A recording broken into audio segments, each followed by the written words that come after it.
Okay, let's start then. Welcome everyone to the Wednesday, August 7th, 2024 meeting of the Dunn County Planning Resource and Development Committee. Looks like we have everyone in attendance today, and happy to see that Supervisor Bjork is back with us. Welcome back, Gary. Good to see your face. Thank you, sir. So we have a quorum. Approval of the minutes from July 17th. Do I have a motion?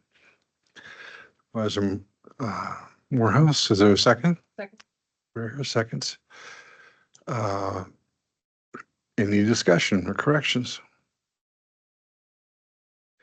All in favor of the approval of the minutes, say aye.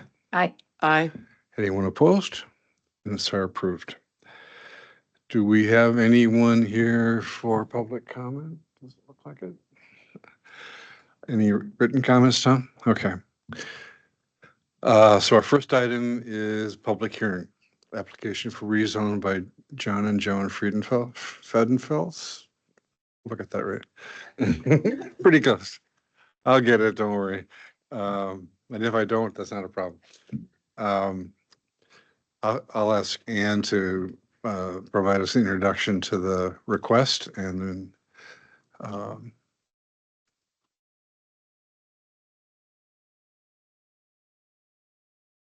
we have just this rezone request we're looking at today. They're looking to get their property rezoned from general agriculture to residential 1. So John and Joan Friedenfels, is that right? All right, have submitted an application. They're proposing to rezone 2.41 acres of land they own in the town of Dunn. Their goal with this is so that they can subdivide the property into 2 lots. We're going to be using the criteria in section 13.6.0.06 to review the application. And I'm just going to go through that in the findings and analysis section of my staff report. So the Dunn County Comprehensive Preferred Land Use Plan map designates the subject property as residential ag. It's also adjacent, like directly adjacent to an area planned for future residential use. So both the GA and the R1 zoning districts would accommodate agricultural and residential purposes. And at the moment, they're not really using the property for ag uses. It is primarily residential. And rezoning from GA to R1 would align with the comp plan. The town of Dunn's future land use map also identifies the subject property for residential agricultural use. On June 3rd, the town of Dunn Planning Commission discussed the rezoning request, and they supported the change from GA to R1. And this was also followed by unanimous approval from the town board as well on June 12th. The suitability, so the uses and structures that are on the property right now do comply. However, there's a secondary structure that they're basically looking to turn into a home, and they would like to subdivide the property so that what's considered a garage now can be more of a home. They've been using it as a home-based business so far. In order to do this, they already had the building inspector inspect it, and they found that it is compliant with Uniform Dwelling Code. So if they are able to rezone to R1 today, or not today, but if that's approved, the applicants intend to create that two lots from 1, and this accessory structure, because it has been inspected for UDC compliance, if they separate that parcel, it will meet the zoning regulations because it will be considered a single family home. Right now, R1 would not allow for like just a shed or an accessory structure to be alone on the property without a home. The surrounding properties, RGA and R1, pretty much adjacent, I think right to the north. I can bring up the map here. Oh, I forgot I'm not sharing my screen. It's in the packet, but it does show that, you know, they're right on that line of like a lot of R1 and a large area of GA as well. So this would be consistent with those evolving land use patterns. Thanks, Tom. So public health, safety, and welfare, we didn't find any evidence or indications that would suggest the rezoning would negatively impact public health, safety, or welfare. And the proposed use is compatible with the surrounding area, which is mostly residential and ag. So based on our analysis, we recommend proceeding with approval of the rezoning from GA to R1. And we just thought there should be a condition on there as well. Just that we would have them convert that structure, but because they've already done that, I don't believe we need to include that condition. However, when I wrote this, we had not approved ADUs at the Board of Supervisors level. So I had attached this condition just in case they hadn't approved that. But because they have, if they went to R1 and did not subdivide the property, they would be able to come into compliance as an ADU for that secondary structure. So we don't have any concerns there. And that is all I have, and I can answer any questions, and I see that the applicants are here as well. Any questions from the committee? Yeah, and I have a question. I mean, ADUs are not permitted in Oh R1. my gosh, sorry. I mean, not I'm R1. like, what? Um, Did something happen that I didn't see? Right, so that's why, oh my gosh, I need to wake up here. So Me we too. are going R1 with a condition. I'm sorry, I practiced this morning and I was not awake.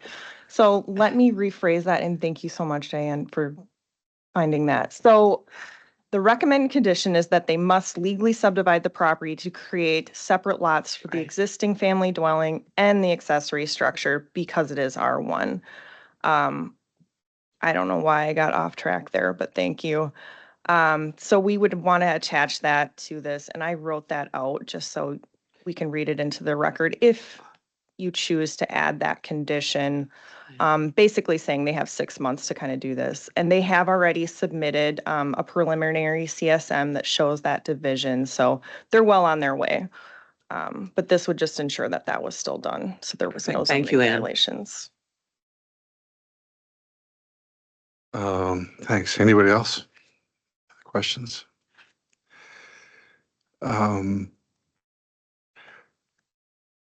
The applicants want to make a statement or have explained anything? I don't think you need to, or it's pretty clear. Okay. All right. May I? Yeah. I think I remember seeing somewhere in the application that they had tried to do this in 2022. They weren't eligible at the time, but now they are. Can you explain what changed? Yeah, so I think actually Tom could answer that one because it was a land division.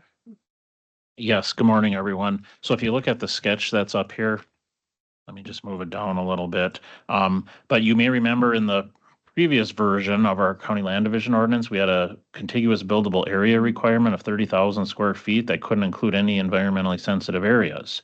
One of which was wetlands, and a 75-foot buffer from any wetlands. So while there weren't any mapped wetlands here, there are some hydric soils, and I'm trying to move my hand around, but up on the north end of this parcel A here, there's some hydric soils that just barely touch the northern boundary. And then when we offset that with a 75-foot buffer at the time, we couldn't get enough contiguous buildable area in here. So it prevented them from doing that without a variance.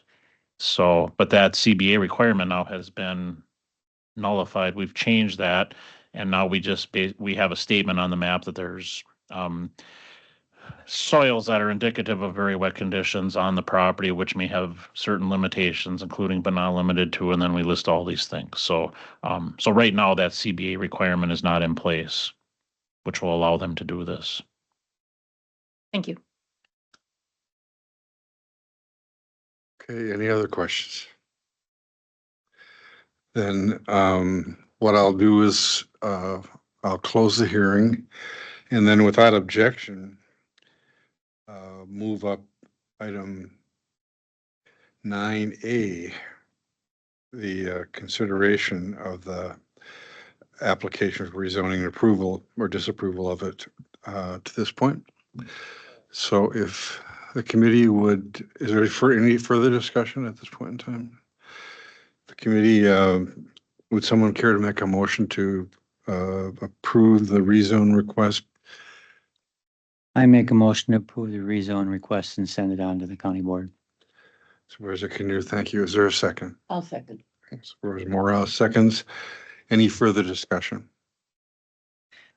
Sorry, so is this with the recommended condition or without? Okay. I think you'll clarify the motion to include that recommendation. And the motion is in view of our consideration that the request meets all of the criteria that Ann stipulated. Okay, any other questions? All in favor of approval, say aye. Aye. Aye. Opposed, say no. It is approved.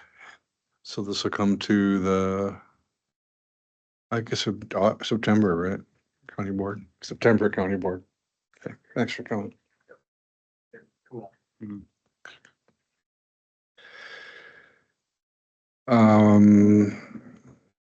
Staff reports. JC first. Good morning, everyone. As we have done in the past, just tried to get, Land and Water Conservation Division staff in front of you to talk about their programs. You can see their face, become familiar with it. Today, Travis Dreyer is here with us to just give a kind of a once over. We've done this in the past around nutrient management planning.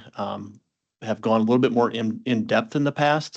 Today, probably not so in depth, but just give a quick highlight, give Travis some time, and then talk about a few facts and things. So I'm going to just share my screen for a couple things, but Travis, if you want to take it over. Good morning. So I'm here to just kind of give a real quick recap of where we are standing for nutrient management plans in Dunn County.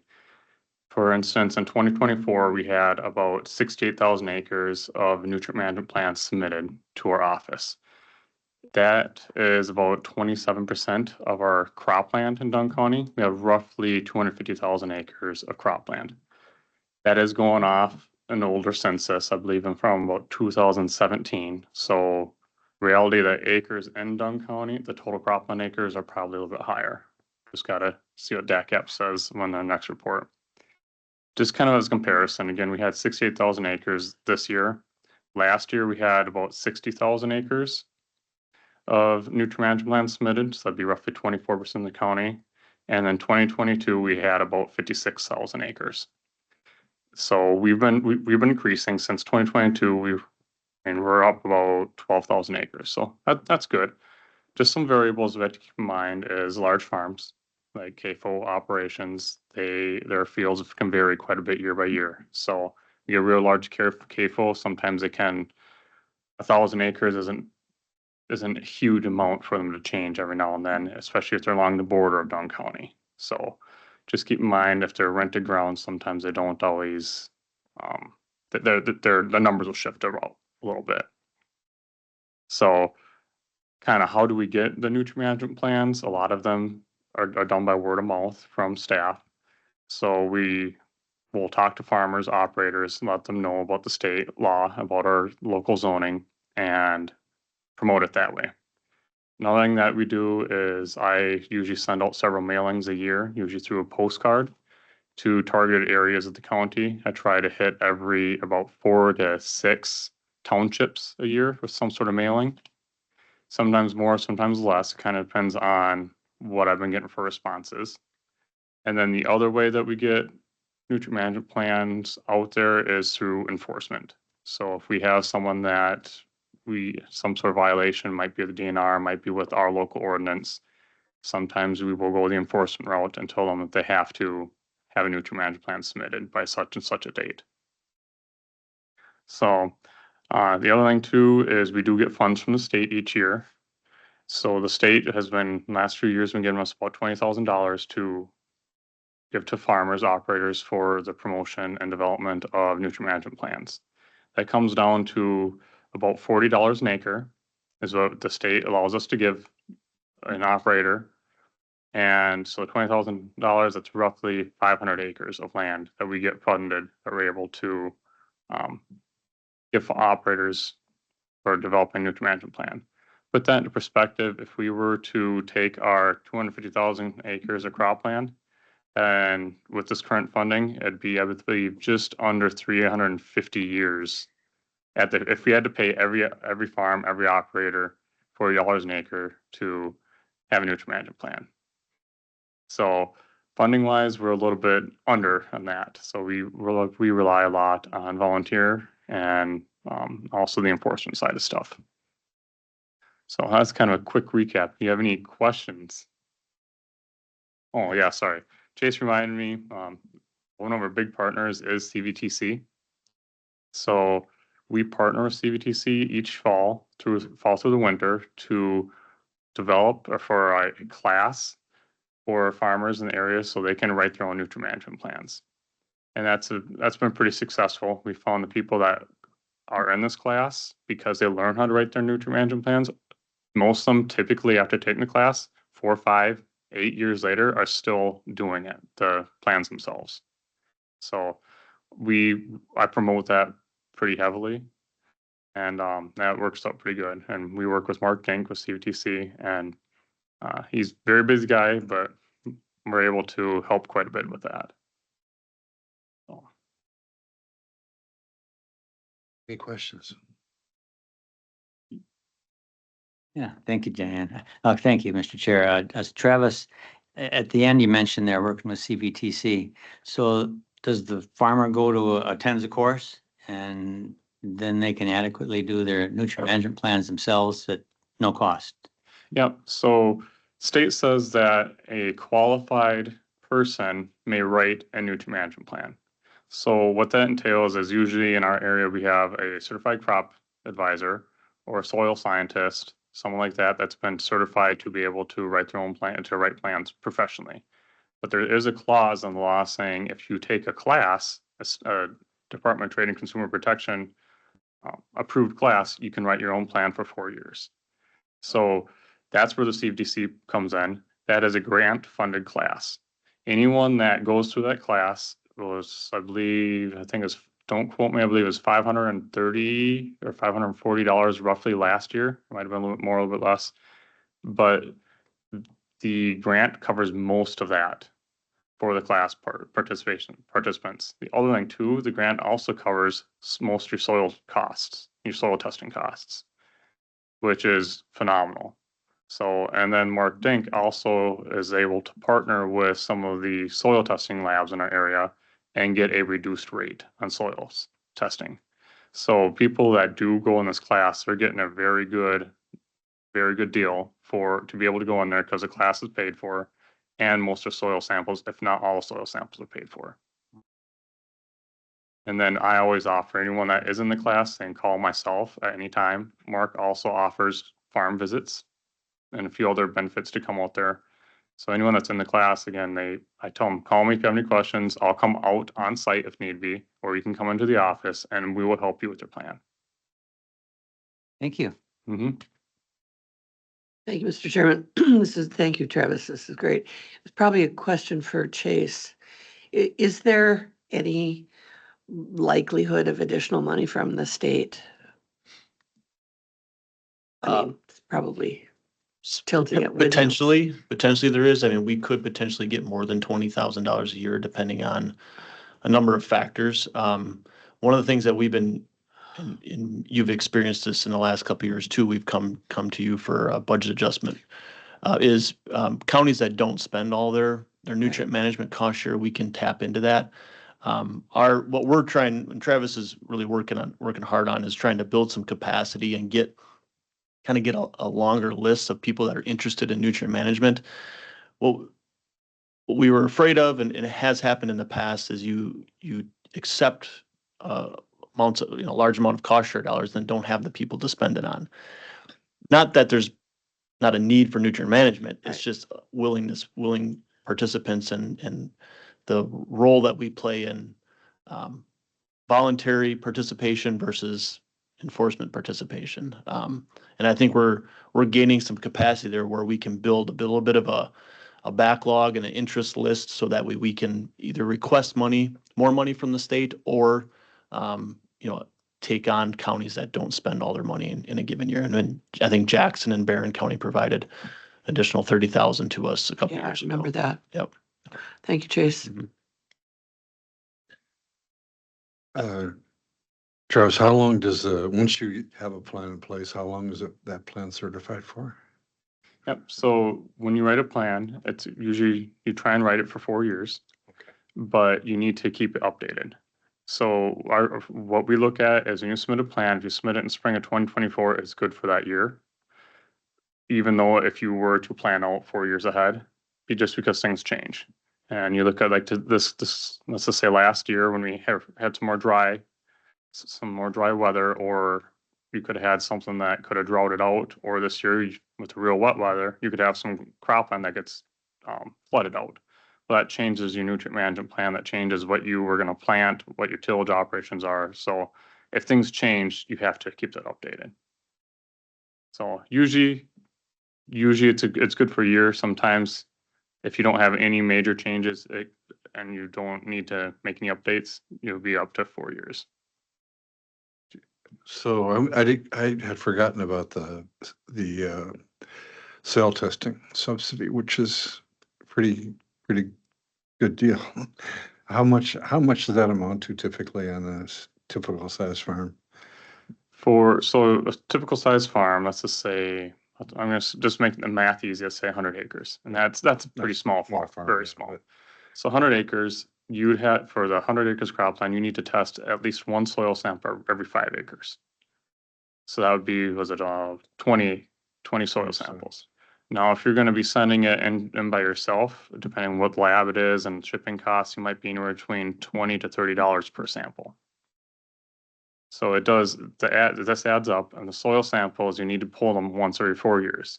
We have some farms in the area that are pulling them every other year. Right. We have some farms that are doing what you call grid sampling. So they're breaking it down into 5 acre or even 2 acre chunks. So the soil sampling cost is very significant for farms. Okay. Mike, Thank you. So the idea is though, if you're soil sampling and you know what you need, that you actually save money in the long run. Yep, the idea is that. So a great example is, let's just say you've got a garden and you want to know, I'm gonna grow some squash and pumpkins, stuff like that. What do I need? So you pull a soil sample and it comes back and says you might need some nitrogen, you might need a little bit of phosphorus, maybe some potassium. The idea is, okay, you're gonna look at that. What is the cost for me to be able to hit my yield goal? What is the cost to apply it? And what is the benefit, my rate of return on my investment? So a lot of times you get to look at all those things and see, is it actually beneficial for me to put on X amount of pounds of, I'm going to say nitrogen, to be able to get this much return and profit or and yield. So a lot of times if you are paying attention to your nutrient management plan and you're real good with your numbers, it actually helps out quite a bit. I get a fair amount of operators that come back, especially that haven't done this before. And they come back like, hey, I've been putting so much phosphorus on every year just because that's what I've always done. My soil says I don't need to put phosphorus on for next 4 years. Well, now they just saved how much money in that. Now they're like, hey, but at the same time, my potassium was really low. So they can take that money that they saved, reinvest it, put potassium in, and the potassium could have been the one nutrient that's preventing their alfalfa ground from being able produce 2 tons an acre up to 4 or 8 tons an acre. So there's a lot of science behind it, but Travis mentioned it before, and I'll just want to reiterate too. So the requirement to have a nutrient management plan is through state law and our 151, the ag performance standards, but also the ag performance standards within our county code. So the chapter 10 ordinance that we revised back in 2021. So what that basically says is all cropland or pasture land where nutrients are applied must follow a nutrient management plan. Those nutrients must be applied following a nutrient management plan. And as you can tell, we're a long ways off and we're not unique. This is a statewide situation where I don't even know what the statewide average is, but I think it's less than 30% of having a nutrient management plan coverage. So part of that, I guess, conundrum is the fact that cost share needs to be offered in many cases for enforcement or requiring someone to have a nutrient management plan, also to comply with some of the other ag performance standards. So That's where the cost share comes in. But there are other ways that require, that our ordinance and the state law require a nutrient management plan without being offered cost share. And that's through a mineral storage ordinance permit. So if you're installing new storage, you would need to have a nutrient management plan in order to get that permit. And then if you're a participant in the farmland preservation program, that's part of that tax credit requirement. If you want to get that tax credit, you need to provide a nutrient management plan. And then there's a few other things too, depending on sources of funding, but those are the big ones. Our partners with NRCS also provide cost share funding for nutrient management. And that, sometimes that helps, sometimes it doesn't, depends on what program that they're participating in. But and then our other big partner beyond DACAP's funding is DNR and enforcement, and Liz is here today too, who's our partner in implementation of all these performance standards. So. Dan? Well, this is just a sort of snide comment, but someone should have cautioned us to be a bit more realistic in our expectation of 100% participation. Maybe we should change that. I think we should still be optimistic. Oh, okay. It might happen We someday. can still be aspirational. Right. Got it. Yeah, it's, yeah, we should be. I have just a sort of a naive question, but the first item up there, all farmers must meet tolerable soil loss, T. So how do we, are we, just out of curiosity, do people in the field feel like that standard has long-term sustainability? I mean, if we tolerate soil loss every year over a 50 or 100-year period, are we still going to have viable soils? Very good question there. So kind of the document that you're referring to is NR 151 that farmers need to know. That just kind of it gives a real good recap of the laws that farmers need to follow in Wisconsin. So kind of get back to your question there. The tolerable soil loss rate, let's just say it's going to say 5 tons an acre. That's a good average in the county. It's usually 3 to 5, which is a fair amount. Now think about the thickness of a dime spread out over a football field. So it's thickness of a dime about over an acre. It's not very much, but now if you want to think about how deep is your soil. Yeah. If you are on a steep hillside and you only got a good foot of soil there, you're probably down to a tolerable soil loss rate of 2 or 3 tons an acre. So now you're looking at thickness of a dime. So that's 2 to 3 dimes an acre. And so it doesn't seem like it's much, but that adds up over time. Over 100 years, you're not gonna have much soil. So it's kind of put out there to give a little bit of leeway for people to allow to have some soil loss, just because soil erosion is natural. Even if it wasn't being farmed, you're gonna have some sort of soil loss per se. So it's just, they put that out there, that standard was put out there to allow a little bit of erosion. Ideally, we'd like to be at 0. Realistically, even if it was 100% grass, you're going to be having some natural movement of soil. So what we're trying to do is figure out the balance. How can farmland be economically farmed, but yet be sustainable for the environment and be able to be passed on to the next generation? And we do multiple farming practices. We promote multiple different farming practices to do that. Might be through using minimal tillage, no-till, try and make sure that you have residue on the ground, and also consider what crops you're planting. Certain crops are a lot more erosive. They cause a lot more erosive issues than what other crops do. Have we established whether or not it's possible to restore soil over time with good husbandry practices?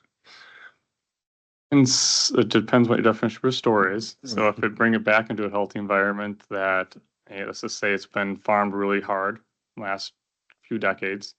If you work hard at it, you can bring it back into a healthy state. But what you've lost, you never get back.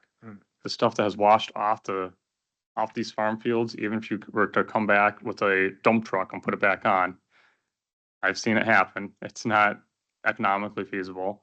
And then the soil structure gets It just gets so broken and so disturbed that it takes years to rebuild it. So the best way you can do it is try and let your soil sit, try and have a variety of different crops planted, and try and promote the microorganisms in the soil.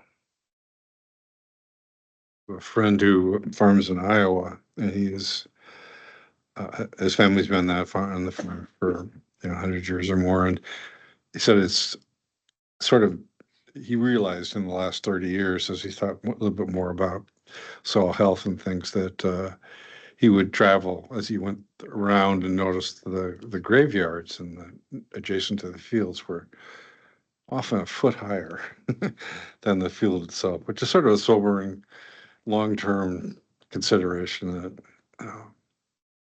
anyway, appreciate your work. Chase. I would add to Travis and Amanda in our office conduct a soil transect survey every year. So that's, was there, how many points? 1,000, 1,500 points? We have 598 stops. Yeah. So I mean, the stop is on both sides of the road. Some are actually both sides of the road, sometimes only one side. So just about 1,000, 900 to 1,000. Yeah. So that basically is taking a repeat assessment of a certain point every year. And we've been doing that since the mid to late 90s.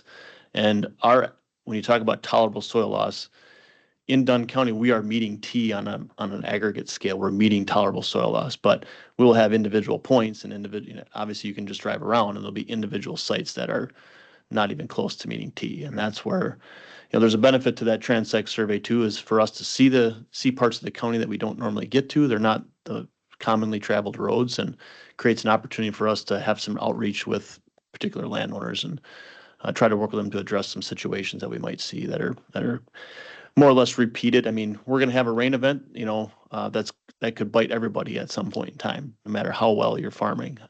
But it's the ones that we see kind of habitual soil loss that we want to try to reach out to and develop a relationship with. So, Any other questions? Thanks. Thanks, Travis. And thanks for your work. Thank you for your time.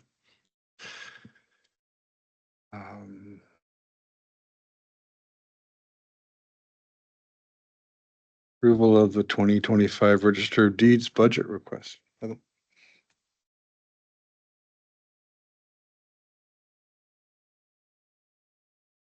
Good morning.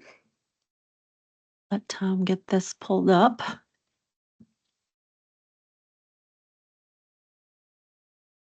Okay, overall, the Register of Deeds budget is currently reflecting a 2.87% increase and a funding need of an additional $38,314 for 2025. So this is showing a little bit differently. We had entered these as part of the budget or as part of our meeting packet, but then Beata has since, I think, shared with you the 2025 proposed operating budgets. So that's probably what you're seeing. You're seeing something a little bit different from what we had entered into our meeting packet. So the 2025 proposed operating budget for the Register of Deeds and all other departments, I think they've included as round one in your county board packet. So I think what you have is a little bit different than what you're seeing here. And that's just based on. So the change to what we are seeing, I didn't pull that up yesterday, is what? $38,314. Yep. Still showing the 2.87% increase. Okay. So this is Beata. I'm online. I'll be more than happy to answer any questions you have. What I submitted for the workshop, so the need is 38,000. Since this been published for your packet, we're looked at our wage variable, which was applied. And also, we calculated to have some excess funding that resulted from the shared revenue. slight increase that we're anticipating, and also just a slight increase in levy due to equalized value. So we've increased that, the tax, general, property by about 3%. So those are the only items for revenue sources that I made adjustment to, which is the wage variance, and that's approximately at that 3%, and increase in the other funding sources, as I've mentioned. Thank you, Beata. You're welcome. Okay, so then as far as our revenue is concerned, I have made some adjustments, just trying to keep the revenue dollars as close to what we hope to bring in. So you'll see vital statistics just down a little bit there. That's just trending lower, I think, due to statewide issuance, and also Dunn County no longer has a birthing center, so we don't get those newborn requests. Recording fees, again, trending lower due to the housing market. Where we are seeing the increases in the transfer fees, just the sale prices are much higher now, and so we're collecting higher transfer fees. And then the copy contract revenue, that is our online research revenue, the fees we collect for that. Well, any questions on revenue? Okay. And then as far as expenses, so that's all completed by HR. Finance and HR input the salary and fringe dollar amounts, and that's ultimately decided by you. And then the maintenance contracts, that is decreased due to the fact that in 2024, I had a carry forward request. So that bumped that up because I had asked to carry forward money from 2023 to finalize an imaging scanning project. So that's why that is decreased. Operations, I guess the cost for supplies and travel for conferences and educational training, that's all remains the same.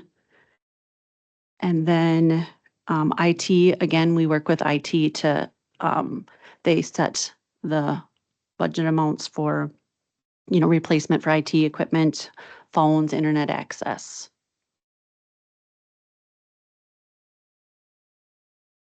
Any questions on expenses? Any questions? All right, All I got. that it? Thank you. If there are no further questions, motion to approve the budget as presented. Ms. Moorhead, is there a second? Second. All in favor, say aye. Aye. All opposed, say no. Thanks, Heather. Motion is approved. Thank you.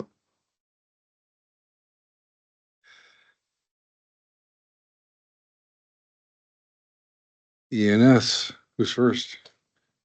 I guess I can start in the budget. Surveying is listed first. So you can see our summary page here with the different totals. And it looks like the net result is we're going to need $117,184 to balance our budget, the difference between expenses and revenues. So, and this is again reflective true cost to continue operations. So you will see some increases in our budget and some decreases. We'll start with revenue at the top. Let me just zoom in on this a little bit more for you. So revenue I take in, land division revenue, we're anticipating no change on that. Basically, revenues are flat, remaining the same. We do some work for the highway department, some nominal fees we take in for copies. So not anticipating any changes there. It is really tough to predict, forecast how many land divisions we're going to get in next year. But so any questions on my revenue? Very limited just to those two items basically. So then I'm gonna just, Ann and Chase have their own revenue. We'll just skip over that for now. I'll get into my expenses next.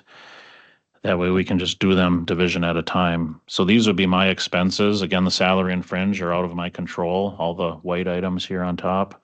Then we get down into the yellow, those are under my control, somewhat. So I'll just go through these really quick.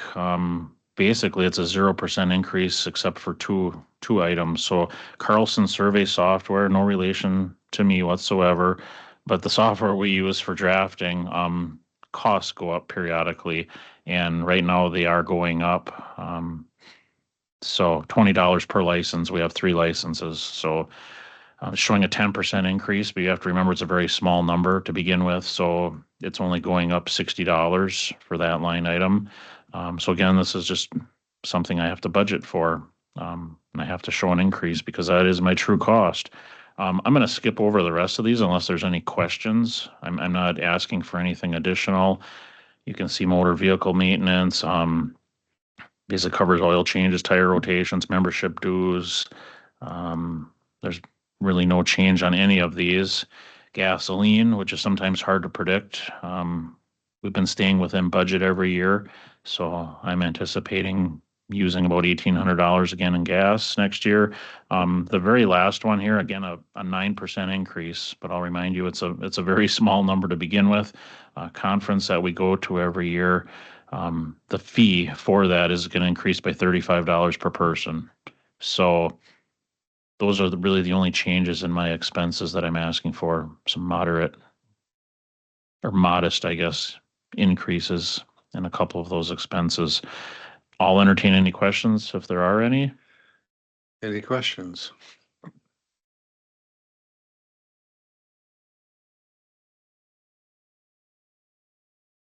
Okay. Let's move on then. My turn. Yep. Land and Water Conservation. Yeah, so very similar to Tom in some respects. Most of our line items in our revenue are staying pretty stagnant. One that I will call out is our MDV, the Multi-Discharger Variance Program. I come before this committee and the board quite often to adjust after the fact, really. Our budget is approved because we don't necessarily know the amount of funding we're getting for that program at this point in time in the year. So you'll see a decrease right now of about 42% from 17,482 down to 10,000. For the last several years, I've just budgeted 10,000 for that. And then when we get the actual allocation, then we come in with a budget adjustment. So that's why you'll see the decrease here. It's different from our adjustment from last year. Jumping down into expenses then. For the most part, we're pretty status quo on most of our line items. Again, our MDV, well, let me back up. Knights Creek watershed, those are flood control structures, and then our Dunn County Island stuff, maintenance of the road and things like that. That's usually carry forward funds that we don't spend in a year. That's why it's at 20,734 for the current year and proposing 10 for next year. If we don't spend it all this year, we'll again request a carry forward if you would approve it. So that's where you'll see that decrease. And then down below, you'll see that MDV show up again from that 40,000 to 10,000. The rest of our general budget is pretty much the same. Before I get into grants, I will call out our general ENS office budget. There is 2 line items in that. One is for general office supplies that all of our divisions share. That's staying the same for next year. And then the other one is just a reminder for the Red Cedar Watershed Conference. We as a county contribute $3,000 to that conference. And that's, again, I guess being proposed in the budget to continue.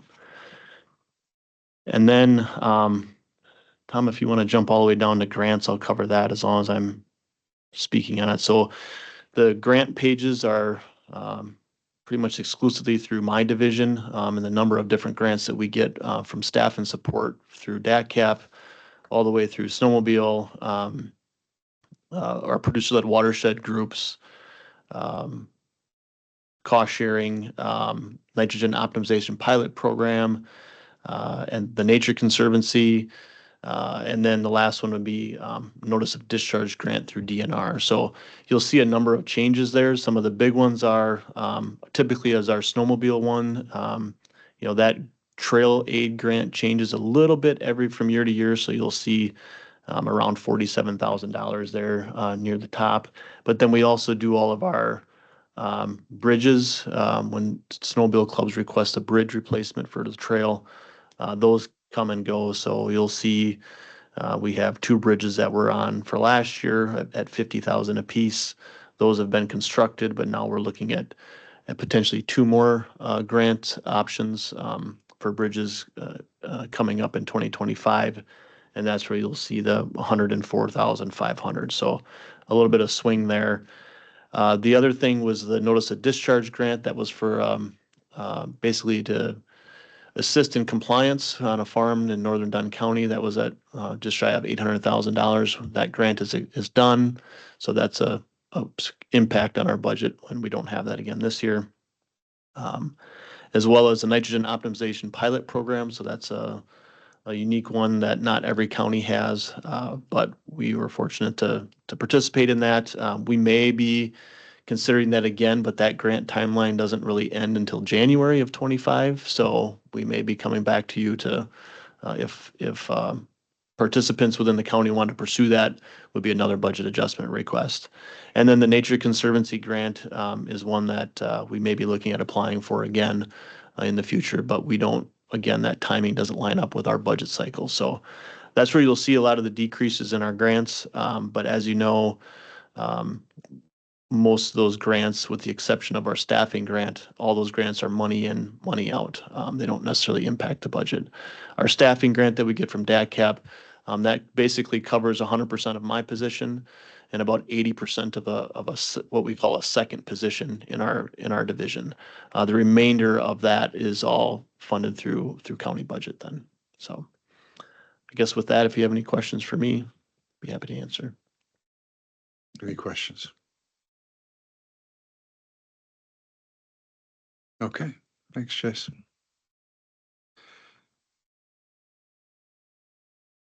Ann, you're up. Just wait a second till we get to there we go.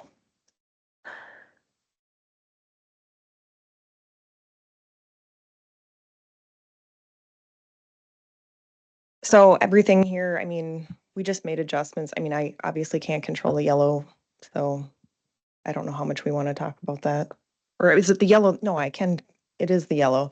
So I basically just went and kind of averaged out what our permit fees and everything over the last 3 years, what we were collecting and how much that was moving up. And I just adjusted those just for what we're looking like this year. Taxes, just what I changed that to what we got last year. I feel like it'll be similar. General property though went up, so I did adjust that as well. Can you move on? Thanks.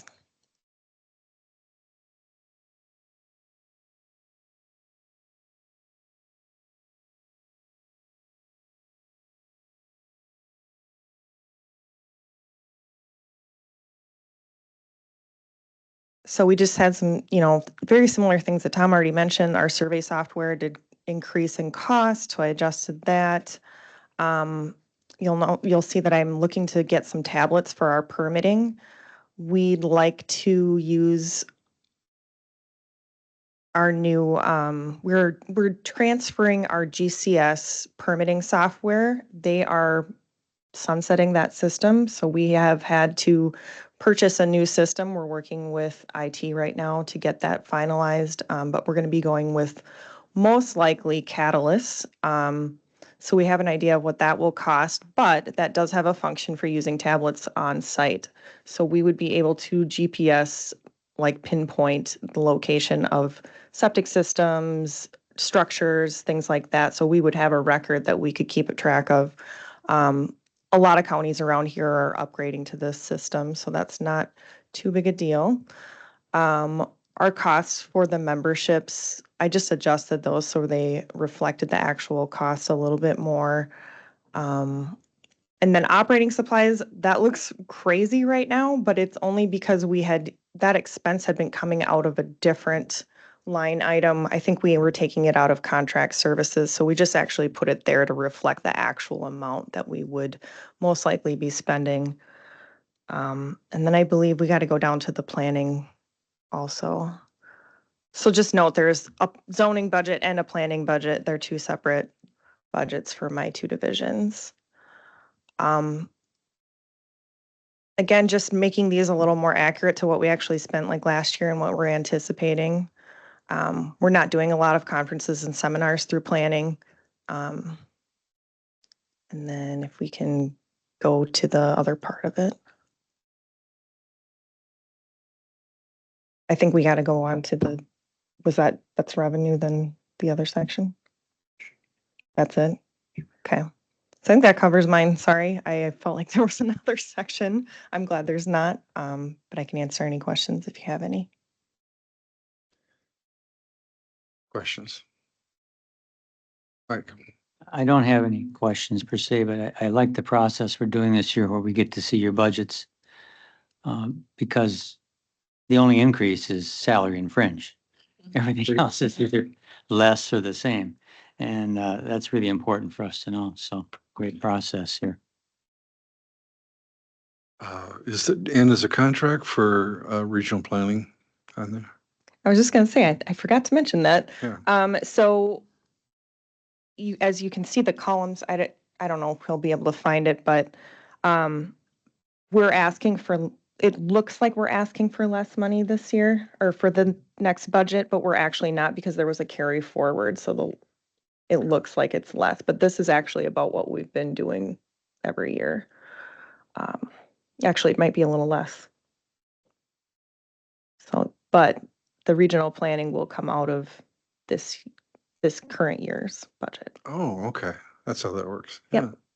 We'll pay for it all ahead of time and then have that done. I'm good with that. All right.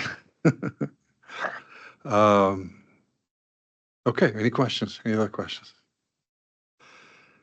Well, y'all do great work and manage the funds well. It's pretty, Mr. Chairman, yeah. I'm always just lost in admiration at the way that you keep costs down.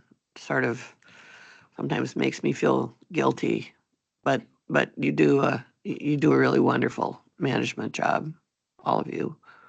Thank you. Any other questions? Okay, could I have a motion to approve the ENS budget request? Move approval, Mr. Chairman. Moves. Is there a second? The barrier seconds. Any further discussion? All in favor of approval, say aye. Aye. Opposed, say no. It's approved. Any announcements? You got one more action item, Where is the other action item that I forgot about? 9B. Oh, adjustment request. Okay. Surprise, surprise, I have a budget adjustment.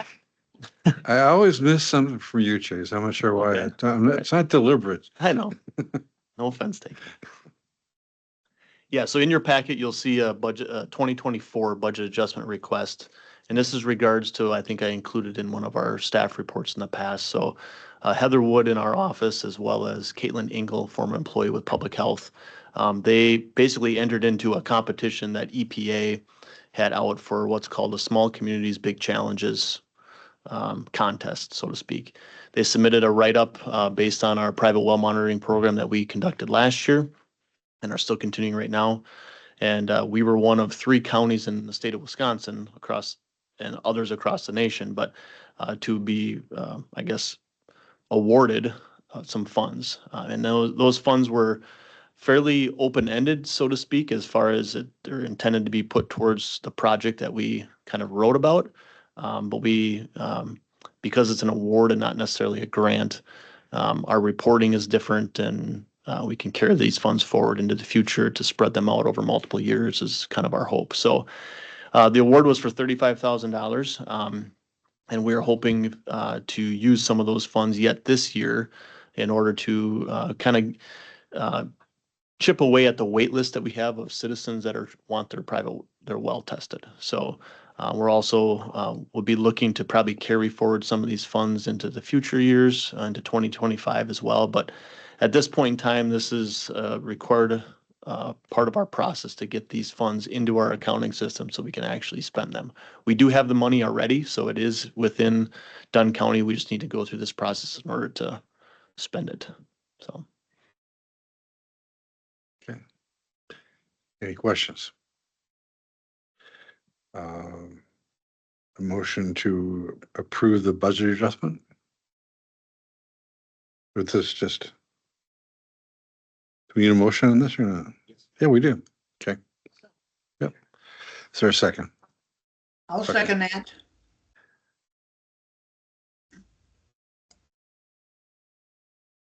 Gary had it? Okay, sorry, Gary.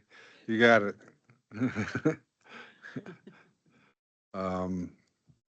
We have motion and a second. Is there further discussion? All in favor of approval, say aye. Opposed, say no. The resolution is adopted. Okay, I think that's it. May I ask a question of perhaps of Chase? Of course. You, I take it, have seen the press releases about PFAS contamination in Eau Claire. Are we, does that affect us in any way? So we've been made aware of it through our own public health department. Right. Who they've been working with on this situation too. Mm. It's my understanding that through repeat testing of that area, it was potentially, as results came in, maybe nearing our border of Dunn County, but as far as I know, it's not been, there's been no detects as a result of that press release and that action that we are concerned about, I guess, in Dunn County at this point. This is what I'm aware of. But it has raised certainly our eyebrows, especially when we did PFAS testing in our private well monitoring program last year at one in every township, to try to focus a little bit more on land use, land spreading. So there may be some opportunities there where we'll have to kind of dig in and look at, similar to what Travis was talking about earlier with nutrient management plans, and if nutrient management plans are accounting for all nutrients being applied and trying to know where some of these other sources of nutrients and of which sometimes contain PFAS, where that's being land applied. So we're aware of it, but I don't think there's anything that we, I guess, seems urgent at this point. I mean, obviously, I'm kept in touch with that from public health, but it's What is this time? the Eau Claire Public, maybe Chase can describe it.